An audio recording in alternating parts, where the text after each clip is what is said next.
Oke, assalamualaikum warahmatullahi wabarakatuh.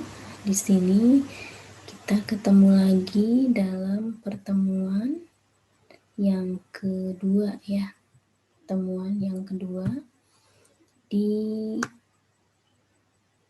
pengantar akuntansi ya. Di pengantar akuntansi 2, di sini kita akan membahas mengenai akuntansi kas ya, membahas mengenai akuntansi kas. Baiklah, Ibu akan share untuk materinya.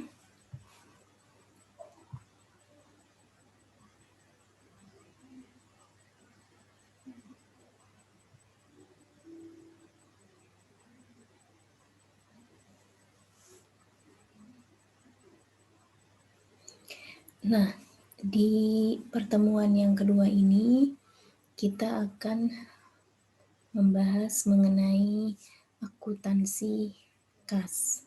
Nah, di dalam akuntansi kas di sini yang pertama akan disampaikan adalah mengenai pengendalian internal dan akuntansi untuk kas. Nah, tujuan pembelajaran ini diharapkan setelah mempelajari, kita semua mampu menjelaskan tentang tujuan pengendalian internal itu apa, kemudian bisa menjelaskan prinsip-prinsip pengendalian internal, kemudian bisa menjelaskan mengenai kas itu apa, kemudian kita bisa menjelaskan pentingnya pengelolaan kas, kemudian juga bagaimana prosedur operasional dari kas kecil. Seperti itu. Nah, baiklah, yang pertama kita ke pengendalian internal dan akuntansi kas. Yang pertama, kita harus mengetahui terlebih dahulu apa itu pengendalian internal. Nah, di sini berbicara pengendalian internal atau internal control ini meliputi semua alat yang digunakan manajemen tentunya untuk melakukan pengawasan. Nah, di sini pengendalian internal meliputi semua perencanaan dari satu organisasi dan semua metode serta prosedur yang diterapkan manajemen dalam rangka untuk yang pertama adalah menjaga aset perusahaan dari pencurian, pembobolan, perampokan, manipulasi, korupsi yang dilakukan ya atau fraud oleh pihak-pihak tertentu. Nah, serta penggunaan harta kekayaan perusahaan yang tidak diotorisasi.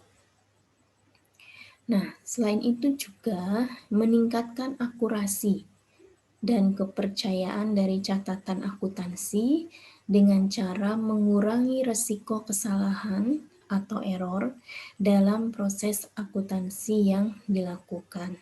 Nah, ini terkait dengan definisi pengendalian internal yang disampaikan ini dalam bukunya Ibu Dr. Yohanis Ladewi di halaman 220 tahun 2015. Nah, selanjutnya setelah kita mengetahui apa itu pengendalian internal, kita harus mengetahui prinsip-prinsip pengendalian internal itu apa saja. Nah, di sini ada 5 prinsip ya dalam pengendalian internal. Yang pertama itu harus ada penetapan tanggung jawab. Nah, di sini tanggung jawab pekerjaan tertentu tidak boleh dibebankan kepada lebih dari satu karyawan. Contoh misalkan, seorang kasir mempunyai tanggung jawab untuk menerima dan menyimpan uang dalam pekerjaannya. Apabila suatu saat terjadi perbedaan atau selisih kas, maka yang bertanggung jawab ada pada kasir tersebut. Nah, dalam menetapkan tanggung jawab kepada karyawan harus secara jelas. Nah, Kemudian selain itu, tiap orang memiliki tanggung jawab untuk tugas yang diberikan kepadanya. Kemudian penetapan tanggung jawab meliputi otorisasi dan persetujuan atas suatu transaksi. Nah, prinsip pengendalian internal yang selanjutnya adalah adanya pemisahan tugas yang secara tegas. Nah, di sini terkait pemisahan tugas secara tegas, misalkan contohnya bisa meliputi tanggung jawab atas serangkaian aktivitas yang saling berkaitan, diserahkan kepada individu-individu yang berbeda, misalkan pemisahan tugas antara petugas yang mengurusi penyimpanan kas dengan petugas yang mengurusi pencatatan kas. Kemudian tanggung jawab untuk memelihara catatan harus terpisah dengan tanggung jawab untuk menjaga keadaan fisik kekayaan perusahaan. Nah, selanjutnya adalah pengendalian secara fisik, mekanik, dan elektronik. Nah, sebaiknya dalam pengendalian secara fisik, mekanik, dan elektronik ini, perusahaan menerapkan pengendalian secara elektronik di samping cara mekanis dan fisik untuk menjaga kekayaan. Contohnya, cash register untuk mencatat kas secara otomatis saat penjualan. Kemudian ada mesin jam waktu, time lock ya, untuk mencatat jam hadir, jam pulang, dan waktu kerja pegawai. Nah, sistem pengamanan aktiva berupa alarm untuk menandai kemungkinan masuknya pencuri atau bentuk pengambilan barang yang tidak melalui prosedur normal. Misalkan bisa CCTV atau televisi monitor. Jadi kalau misalkan ada kondisi tidak aman, nanti alarm akan berbunyi. Nah, itu juga bisa menjadi salah satu pengendalian secara fisik, mekanik, dan elektronik. Nah, prinsip pengendalian internal yang selanjutnya adalah prosedur dokumentasi atau documentation procedure. Nah, prosedur ini untuk mendokumentasikan setiap transaksi yang terjadi juga merupakan prinsip pengendalian internal yang sangat penting. Faktur penjualan dan kwitansi pembayaran itu contoh dokumen untuk membuktikan terjadinya transaksi penjualan dan pengeluaran kas yang terkait dengan perusahaan. Nah, jadi buktinya ada penjualan ya adanya faktur penjualan, ya kan? Kemudian buktinya ada pengeluaran kas dibuktikan dengan dokumen berupa pengeluaran kas, ya, kwitansi kas keluar. Nah, dokumentasi yang baik diperlukan untuk melindungi kekayaan perusahaan dan menjamin bahwa semua karyawan melaksanakan prosedur yang telah ditetapkan. Nah, dokumentasi yang bisa dipercaya akan menjadi sumber informasi yang dapat digunakan untuk memonitor kegiatan operasional perusahaan. Nah, kemudian di sini ada beberapa prinsip dalam prosedur dokumentasi yang perlu kita ketahui.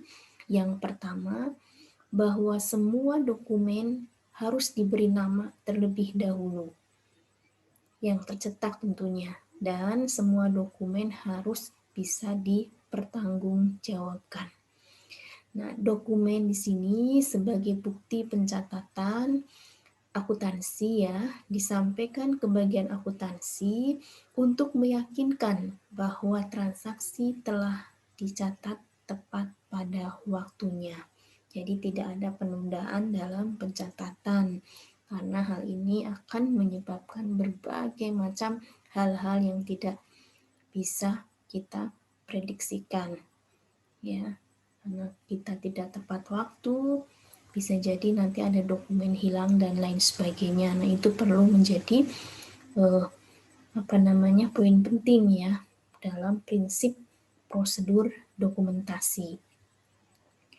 Prinsip pengendalian internal yang terakhir adalah verifikasi internal dan independen, ya, atau independent and internal verification.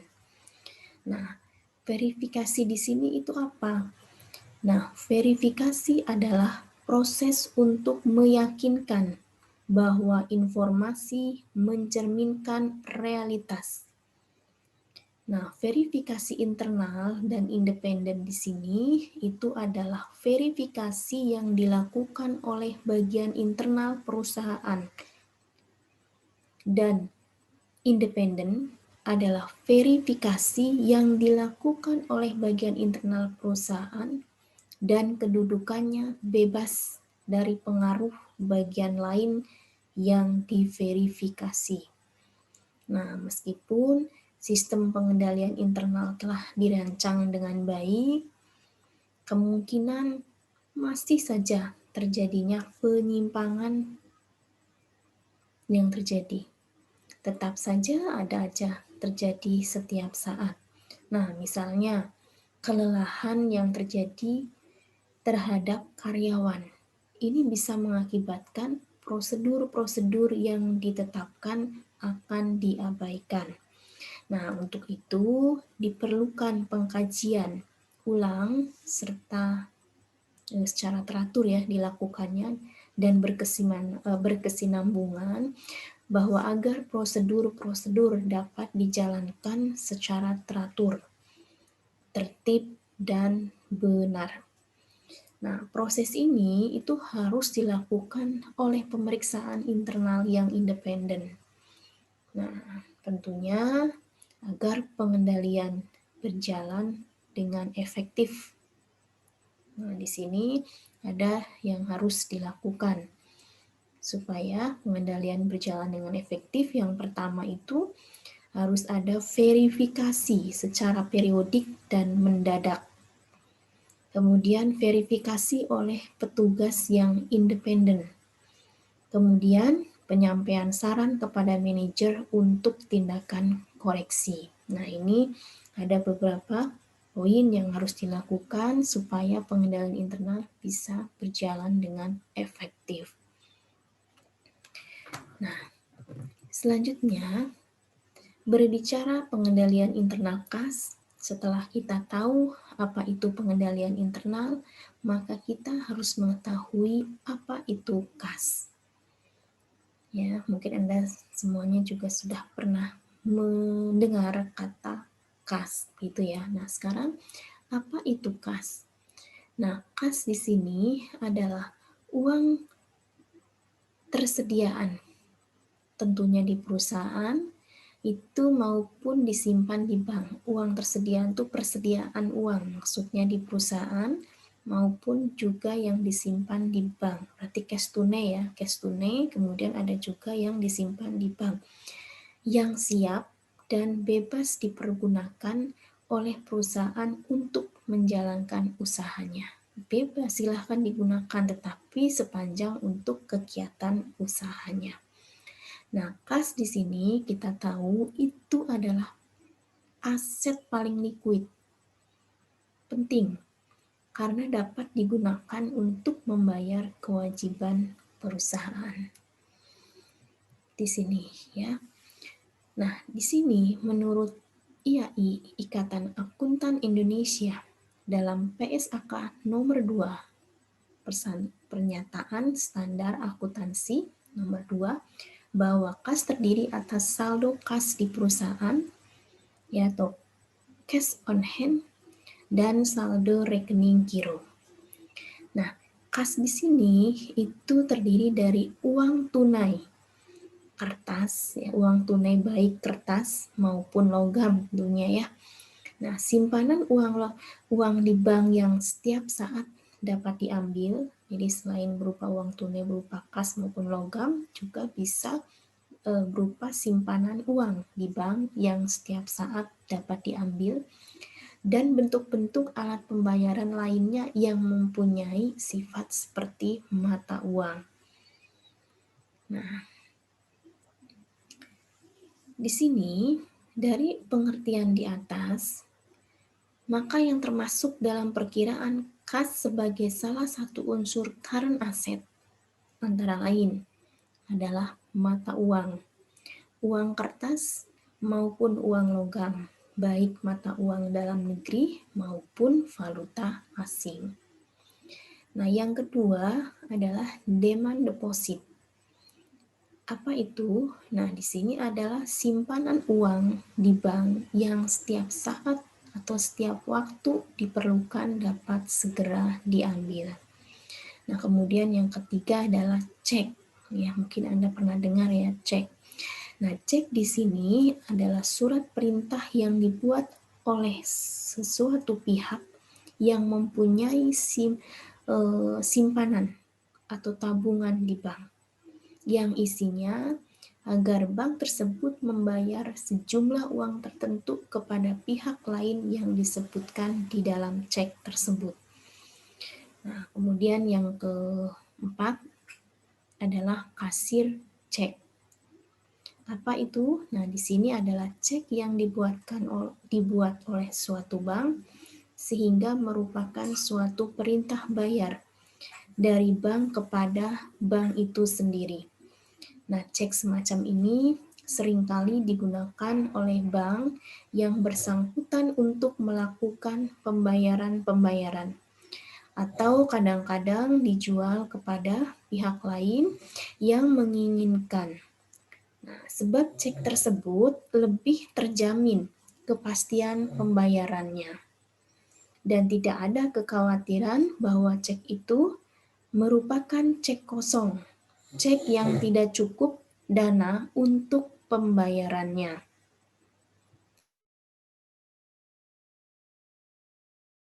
Nah, selanjutnya adalah money order. Nah, di sini money order ini merupakan surat perintah untuk membayar sejumlah uang tertentu yang setiap saat dapat digunakan. Kemudian ada juga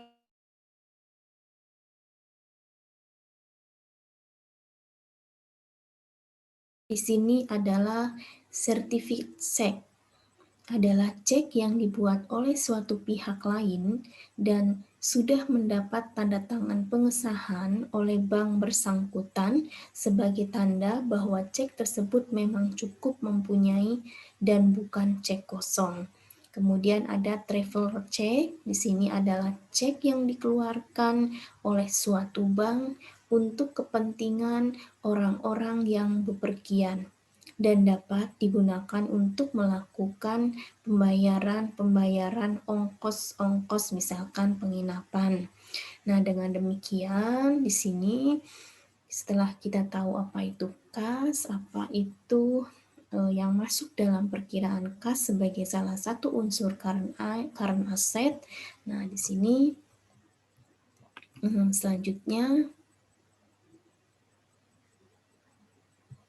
kita lanjutkan ke yang selanjutnya.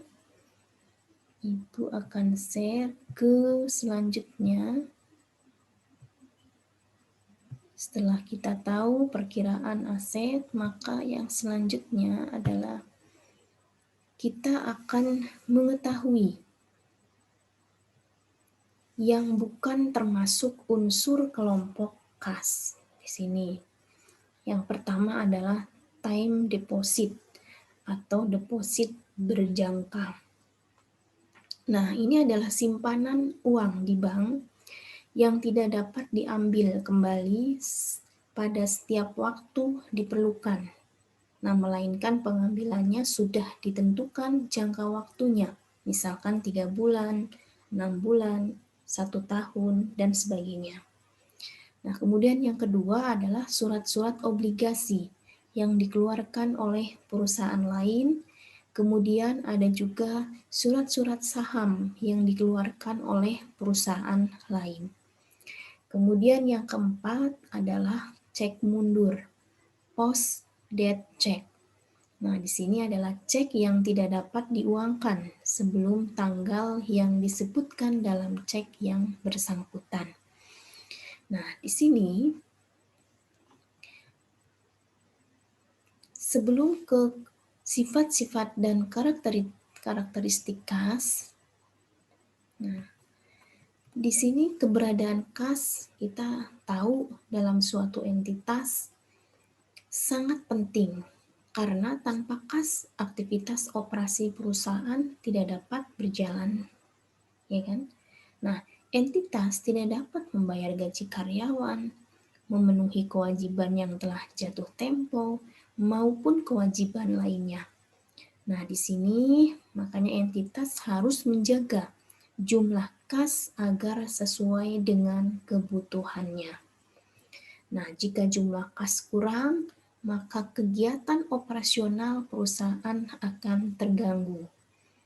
Nah, terlalu banyak kas menyebabkan entitas tidak dapat memanfaatkan kas tersebut untuk mendapatkan imbal hasil yang tinggi. Nah, ini juga perlu diperhatikan ya. Ketika kebanyakan jumlah kas kurang, maka kegiatan operasional perusahaan terganggu. Nah, terlalu banyak kas menyebabkan entitas tidak dapat memanfaatkan kas tersebut untuk mendapatkan imbal hasil yang tinggi. Nah, di sini maka kita bisa mengetahui sifat-sifat atau karakteristik kas. Yang pertama, kas mempunyai sifat yang aktif tetapi tidak produktif. Yang kedua, kas ini adalah uang tunai tidak mempunyai identitas. Jadi maksudnya tidak memiliki identitas ini tidak memiliki harus di sini. Tapi kan ketika disebut tidak mempunyai identitas itu bisa berpindah-pindah, ya kan? Artinya tidak mempunyai identitas kepemilikan dan mempunyai sifat yang mudah dipindah tangankan. Jadi kalau kita punya uang cash, kita akan beli aset, tentunya si kas itu pasti akan berpindah tangan ke ini dan seterusnya. Nah, itu maksudnya yang dimaksud dengan tidak memiliki identitas. Jadi tidak melekat terus dalam diri kita si kas tersebut gitu ya. Tapi ketika sudah digunakan ya maka akan berpindah tangan seperti itu. Nah, dari sifat di atas, maka dapat diambil kesimpulan bahwa unsur perencanaan dan pengawasan terhadap kas harus mendapatkan perhatian yang serius bagi manajemen, sehingga dibutuhkan adanya pengendalian internal kas. Begitu. Nah, di sini setelah kita mengetahui apa itu pengendalian internal, apa itu kas, yang masuk dalam kas apa, kemudian yang bukan apa, sifat dan karakteristik kas bagaimana. Nah, selanjutnya kita ke pengendalian internal kas. Nah, baik, di sini tadi sudah disampaikan di depan apa itu pengendalian internal ya, bahwa suatu perencanaan yang meliputi struktur organisasi dan semua metode dan alat-alat yang dikoordinasikan yang digunakan di dalam perusahaan dengan tujuan untuk menjaga keamanan harta milik perusahaan, memeriksa ketelitian dan kebenaran data akuntansi, mendorong efisiensi, dan membantu mendorong dipatuhinya kebijakan manajemen yang telah ditetapkan. Nah, di sini dalam perusahaan kecil misalkan, pemilik perusahaan dapat melakukan pengawasan atas semua operasi perusahaan melalui pengawasan langsung dan terlibat langsung dalam operasi perusahaan. Ini kalau perusahaannya kecil, ya kan?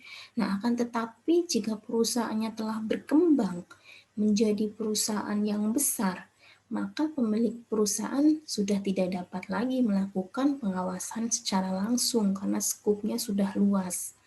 Nah, untuk mengatasi hal ini, dapat menjalankan pemilik perusahaan harus mendelegasikan sebagian wewenangnya dan mengandalkan pada prosedur pengendalian.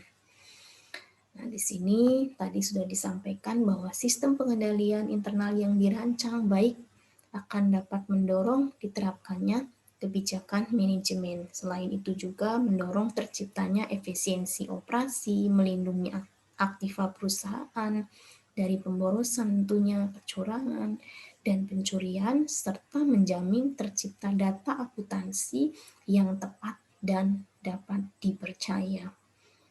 Nah, di sini sistem pengendalian internal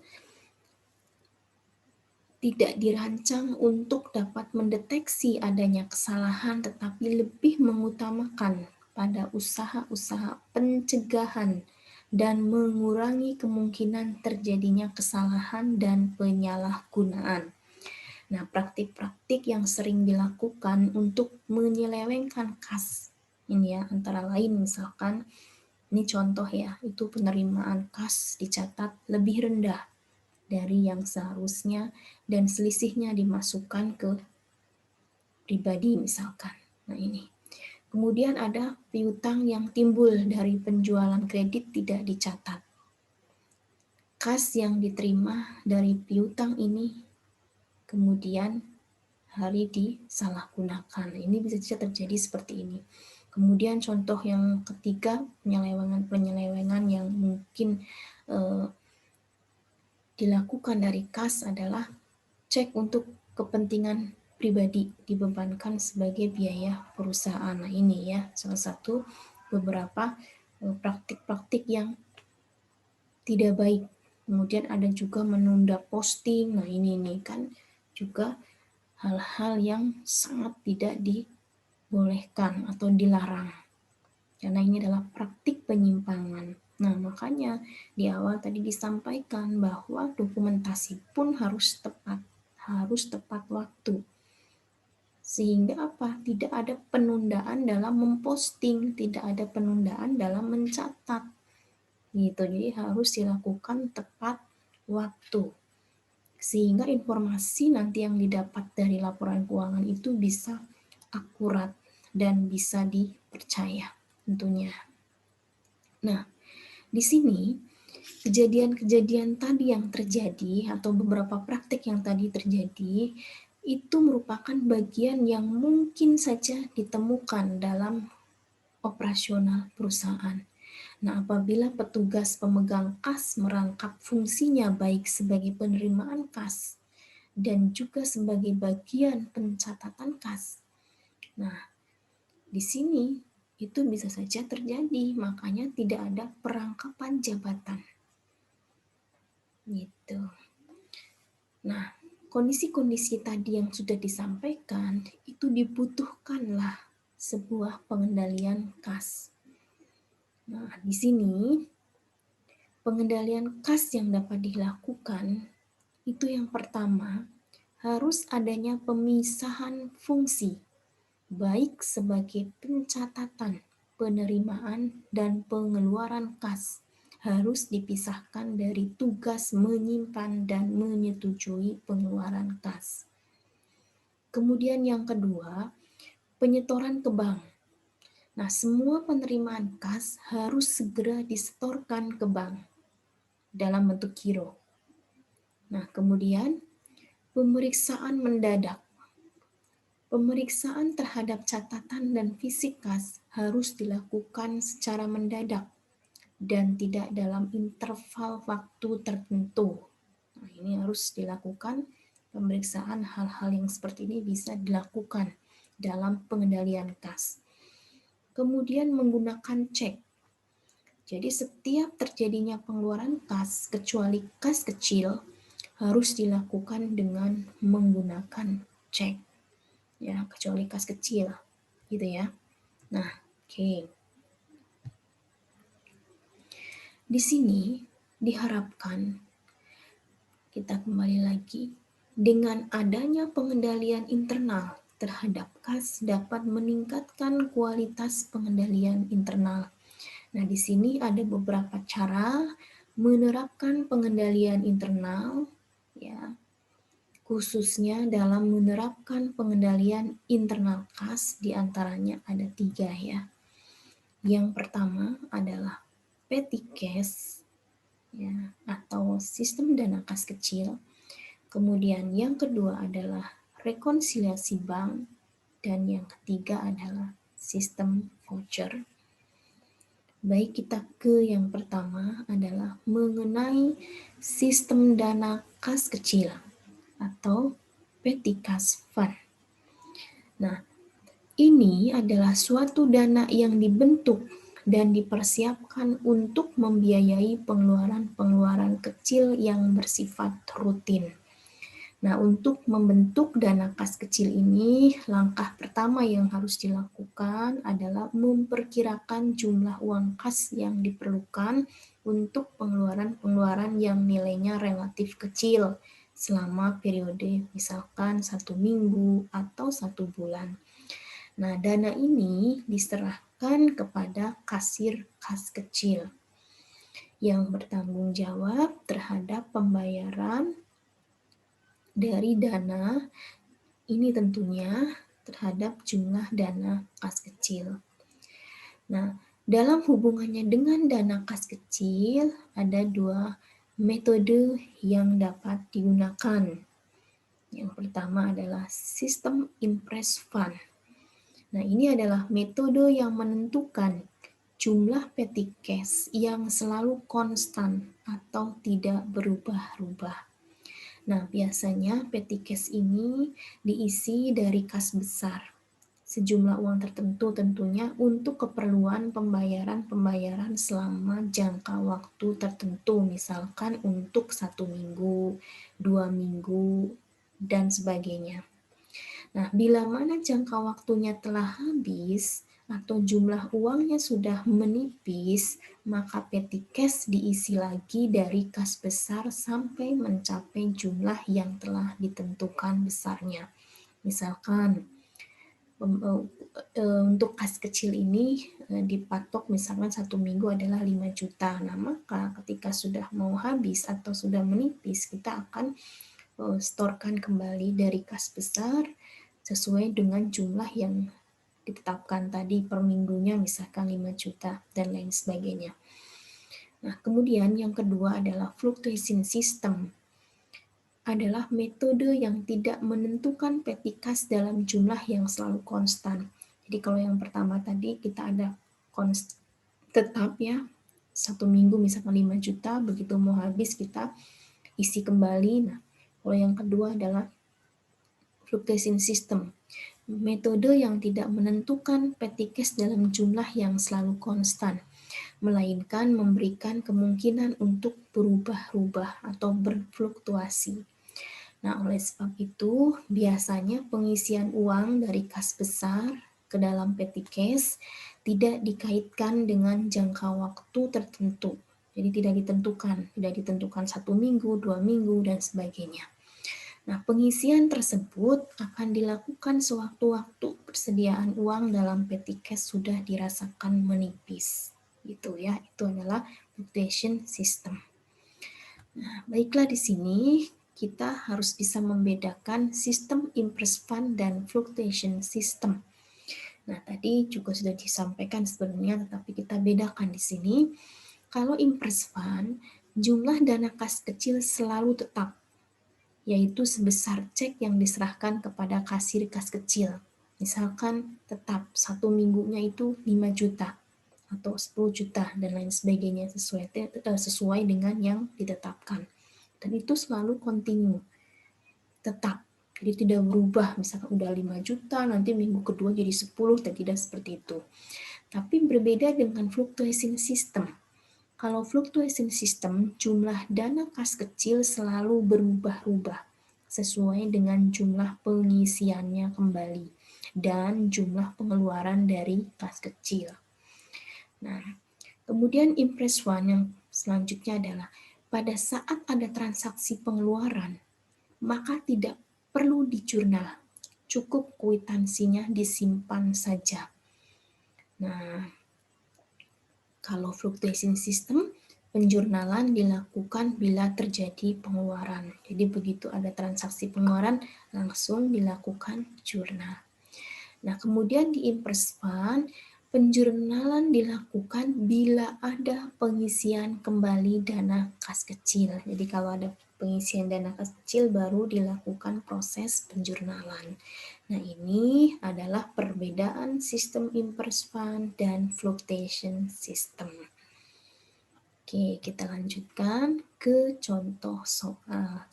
Nah, di contoh soal ini, Ibu akan menyampaikan di modul yang sudah Ibu buat. Oke, Ibu share terlebih dahulu untuk modulnya. Di sini untuk modulnya. Oke, nah di sini kita lihat ada contoh soal yang tentunya terkait dengan kas kecil. Misalkan PT Jujur sebagai perusahaan konsultan pajak akan membentuk dana kas kecil sebesar 1 juta pada tanggal 1 Januari 2013.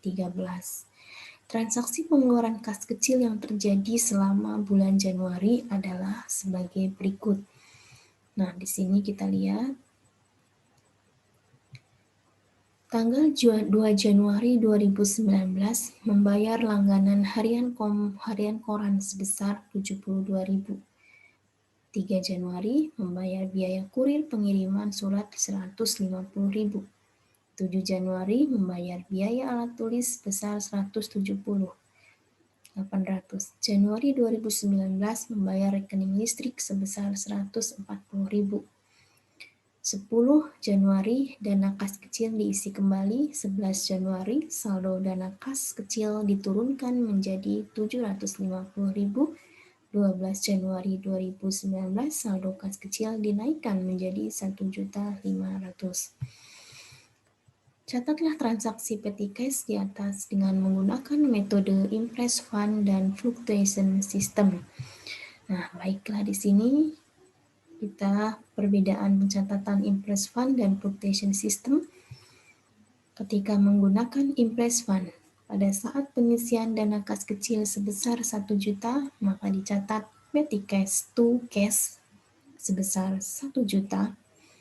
Kemudian fluctuation system, pada saat pengisian dana kas kecil sebesar petty cash to cash sebesar 1 juta. Kemudian membayar langganan harian koran sebesar 72.000. Di impress fund tadi sudah disampaikan perbedaannya no entry. Tidak perlu di jurnal, cukup kwitansinya disimpan saja. Nah, untuk fluctuation system di sini adalah ya, newspaper X 72.000 to petty cash. Nah, newspaper itu maksudnya harian koran ya, surat kabar. Kemudian membayar biaya kurir pengiriman surat sebesar 150.000 no entry. Fluctuation system freight out 150.000 to petty cash 150.000. Mohon maaf ya, ini adalah 150.000. Oke. Kemudian membayar biaya alat tulis kantor atau ATK sebesar 178.000 impress one no entry.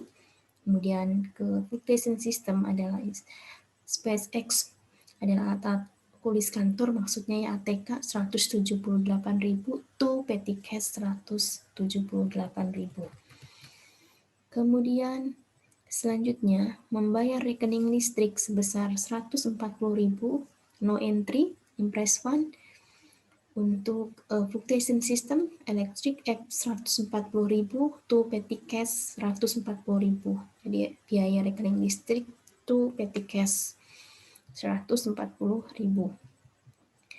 Nah, pada saat dana kas kecil diisi kembali, itu baru dicatat jurnalnya, baru di entry menggunakan impress fund system tadi, ya semuanya dicatat nih. Ya, tadi ada newspaper berapa tadi? 72.000, freight out 150, ya kan, ATK 178, ya. Terus electric X listrik 140.000, totalnya adalah 540.000. Nah, kalau di ini di mana? Di dana kas kecil diisi kembali, maka petty cash nih di debit ya. 540.000 to cash 540.000 ini tidak dirinci lagi ya, karena sudah dicatat setiap ada transaksi kalau menggunakan impress fund system. Tapi kalau menggunakan, mohon maaf, kalau menggunakan fluctuation system kan selalu dicatat setiap ada transaksi. Kalau impress fund kan no entry ya. Jadi pada saat pengisian kembali impress fund system dia langsung dicatat, ya kan? Ini bedanya. Kemudian tadi saldo dana kas kecil diturunkan menjadi 750.000 kan. Tadinya kan 1 juta ya. Nah, ini harus dicatat nih di impress fund system. Jadi cash to petty cash ya sebesar 250.000 ya. Nah, kemudian kalau di fluctuation system juga sama ya, cash to petty cash 250.000 ya kan. Nah, kemudian saldo dana kas kecil dinaikkan menjadi 1.500.000 nih. Kalau ketika dinaikkan berarti petty cash to cash 750.000 untuk fluctuation system juga petty cash to cash 750.000. Ya, ini ketika diturunkan dan ketika dinaikkan. Di sini dalam hal pengisian kembali dana kas kecil yang lupa dilakukan. Nah, dalam kenyataan dunia bisnis kadang-kadang terjadi kasir kas kecil lupa meminta pengisian kembali kas kecil pada periode akuntansi. Ini maksudnya ketika ada kondisi di mana kasir itu lupa ya. Gitu ya. Akhir periode akuntansi sehingga akan menimbulkan masalah, yaitu kas kecil tidak dapat digunakan lagi atau diisi lagi pada awal periode akuntansi berikutnya. Nah, untuk mengatasi masalah tersebut di atas diperlukan teknik dengan membuat jurnal pembalik. Contoh soal di atas apabila pada tanggal 10 Januari lupa diisi kembali. Nah, ini berarti 31, maaf ya, di sini adalah 31/2019, berarti semua dicatat ya, newspaper, fax. Ya, di sini tadi 72, 150, 78 to petty cash, ya, kreditnya adalah petty cash ya. Nah, dengan pembuatan ayat jurnal tersebut, maka dari sisi akuntansi sudah tidak ada masalah karena pos-pos laporan keuangan sudah dipertanggungjawabkan pada periode akhir akuntansi. Namun, di sini apabila kita akan melanjutkan pengelolaan dana kas kecil pada awal periode berikutnya, pasti terjadi masalah karena jurnal penutupan dana kas kecil di atas sudah tidak dapat diisi kembali secara akuntansi. Nah, untuk dapat menyelesaikan masalah ini yang harus dilakukan adalah dengan cara membuat jurnal pembalik agar dana kas kecil tersebut dapat diisi kembali. Nah, berikut cara pembuatannya ya. Nah, mohon maaf, ini adalah tahun 2019 berarti ya. Di sini berarti petty cash to, nah di sini yang tadi pengeluarannya newspaper, flex out, surplus X, dan electric X ya. Di sini petty cash-nya adalah di debit, kemudian to beban-beban tadi yang dikeluarkan. Nah, di sini ya. Setelah ayat jurnal pembalik dibuat, selanjutnya dapat membuat jurnal pengisian kembali kas kecil. Sebagai contoh, tanggal 2 Februari 2019 dilakukan pengisian kembali kas kecil. Maka kita akan buat ayat jurnal pengisian seperti biasa. Di sini, misalkan setelah tadi itu ada transaksi lanjutan, maka kita buat saja semua pengeluaran to cash. Ya, ini perinciannya seperti itu. Ya.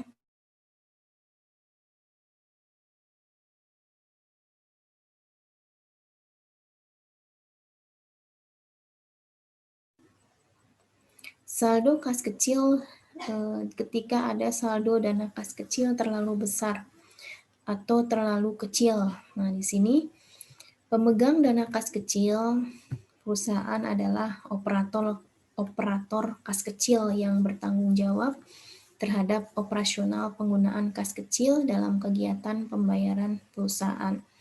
Nah, di sini pemegang kas kecil bertugas melaporkan setiap penggunaan dan mempertanggungjawabkannya.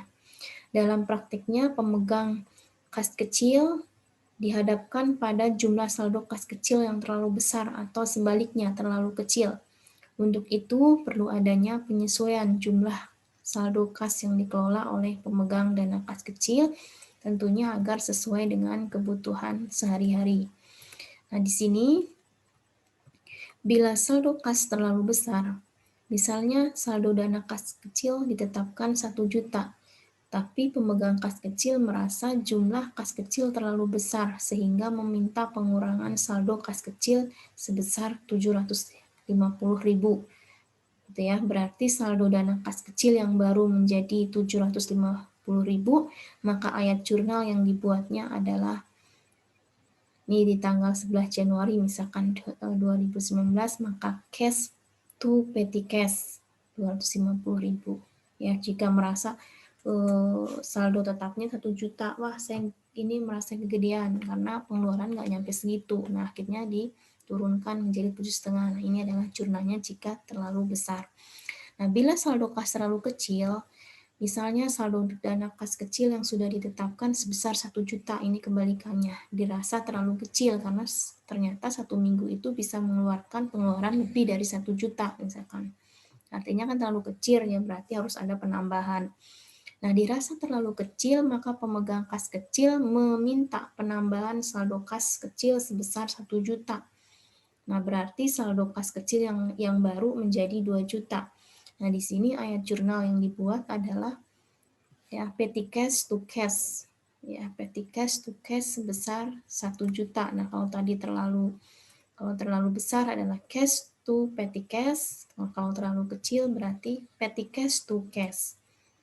Nah, gitu ya. Nah, di sini adalah terkait dengan contoh di dalam praktika kas kecil ya, yang tadi sudah disampaikan dengan metode Impress Fund ya, dengan metode Impress Fund dan Fluctuation System. Nah, demikian terkait dengan pertemuan kedua di sesi yang pertama mengenai akuntansi kas, khususnya adalah mengenai tadi pengendalian internal kas. Nah, yang tadi untuk pengendalian internal kas salah satunya adalah menggunakan petty cash ya. Nah, nanti yang rekonsiliasi bank kita akan bahas selanjutnya terkait dengan rekonsiliasi dari. Oke, yang dapat saya sampaikan, mohon maaf apabila ada kekurangan. Kita ketemu di video pembelajaran selanjutnya. Wassalamualaikum warahmatullahi wabarakatuh.